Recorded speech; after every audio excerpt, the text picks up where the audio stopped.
بسم اللہ الرحمن الرحیم۔ السلام علیکم۔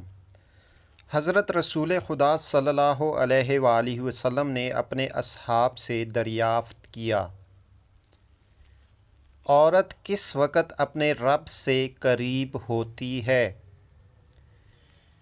یہ سوال حضرت زہرا سلام اللہ علیہا کے کانوں تک پہنچا تو انہوں نے جواب دیا،